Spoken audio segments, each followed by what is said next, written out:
Hi everyone, welcome back to my channel Panvi bites. ఈరోజు recipe వచ్చేసి non veg అంటే ఇష్టపడిన వాళ్ళు చాలా సింపుల్గా అండ్ చాలా హెల్తీగా ఉండే రెసిపీని చూపించబోతున్నాను. మకానాతో గ్రేవీ కర్రీ ఎలా ప్రిపేర్ చేసుకోవాలో చూద్దాం. ముందుగా స్టవ్ పైన ఒక బాండీ పెట్టేసి అందులోకి 2 గ్లాసుల వాటర్ని యాడ్ చేసి వాటర్ కొద్దిగా హీట్ అయిన తర్వాత అందులోకి మకానాన్ని యాడ్ చేస్తున్నాను. ఇలాగా ఒక 2 నుంచి 3 నిమిషాలు బాగా కుక్ అయిన తర్వాత ఇందులోంచి వాటర్ ఇలా పైకి వచ్చినప్పుడు వీటిని స్టవ్ ఆపేసి ఒక స్ట్రైనర్లో కానీ లేదంటే ఒక బౌల్లోకి ట్రాన్స్ఫర్ చేసుకొని పక్కన పెట్టుకోవాలి. దీన్ని పప్పు గుడితో కానీ లేదా స్మాషర్తో లేకుంటే ఇలా స్పూన్తో మనం ఇలాగా వాటర్ని అంతా కానీ స్క్వీజ్ చేసేయాలి.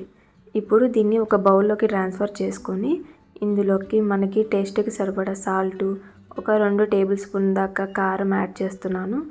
1/2 టేబుల్ స్పూన్ దాకా పసుపు, ఇందులోనే అల్లం వెల్లుల్లి పేస్టు, ధనియాల పొడి వేసి కొద్దిగా పెరుగును కూడా యాడ్ చేసుకొని ఈ మొత్తాన్ని కానీ బాగా కలిసే విధంగా కలుపుకోవాలి. ఇంగ్రీడియంట్స్ మొత్తం ఈ మకానాకి పట్టేలాగా కలుపుకొని ఒక 10 నిమిషాలు పక్కన మ్యారినేట్ చేసుకొని పెట్టుకోవాలి. ఇప్పుడు చూసారు కదా, ఈ కన్సిస్టెన్సీలో ఉంటే సరిపోతుంది, మరి వాటర్గా ఉండకూడదు. సో ఇప్పుడు మనం దీన్ని ఒక బాండీ పెట్టుకొని ఇందులోకి 2 టేబుల్ స్పూన్ల ఆయిల్ యాడ్ చేసి ఇందులోకి 2 యాలకులు, 4 లవంగాలు, దాల్చిన చెక్క కొద్దిగా, మిరియాలు ఒక 5-6 వేసుకొని మంచిగా ఫ్రై చేసుకున్న తర్వాత ఇందులోకి 1 టేబుల్ స్పూన్ దాకా జీలకర్రని యాడ్ చేసుకొని 2 నిమిషాలు వేయించుకోవాలి. ఇలా వేగిన తర్వాత ఇందులోకి నేను ఆనియన్స్ను చిన్నగా కట్ చేసుకొని ఆయిల్లోకి వేసుకుంటున్నాను. నాకు గ్రేవీ ఎక్కువ ఉండడం కోసం నేను ఒక 4 మీడియం సైజ్ ఆనియన్స్ తీసుకున్నాను. మీకు గ్రేవీకి సరిపడా ఆనియన్స్ని కట్ చేసుకొని ఫ్రై చేసుకోవాలి. ఇలాగా బాగా గోల్డెన్ బ్రౌన్ కలర్ వచ్చిన తర్వాత ఈ ఆనియన్స్ని మనం వేరొక బౌల్లోకి ట్రాన్స్ఫర్ చేసుకొని ఇప్పుడు ఇందులోకి కట్ చేసి పెట్టుకున్న ఒక 4 టమాటాలని కూడా వేసి బాగా మగ్గించుకోవాలి. చూసారు కదా, ఇలాగ మన స్పూన్తో కట్ చేసినప్పుడు అవి సాఫ్ట్గా అయిపోయిన తర్వాత వీటిల్లో కానీ ట్రాన్స్ఫర్ చేసుకొని ఇప్పుడు వీటిని పూర్తిగా చల్లారిన తర్వాత మిక్సీ జార్లో మెత్తటి పేస్ట్ లాగా మిక్సీ పట్టేసుకోవాలి. ఇప్పుడు అదే కడాయిలోకి 1 టేబుల్ స్పూన్ ఆయిల్ యాడ్ చేసి ఆయిల్ హీట్ అయిన తర్వాత ఇందులోకి ఒక 2 పచ్చిమిర్చి, ఒక రెమ్మ కరివేపాకు యాడ్ చేసుకొని ఫ్రై చేసుకోవాలి.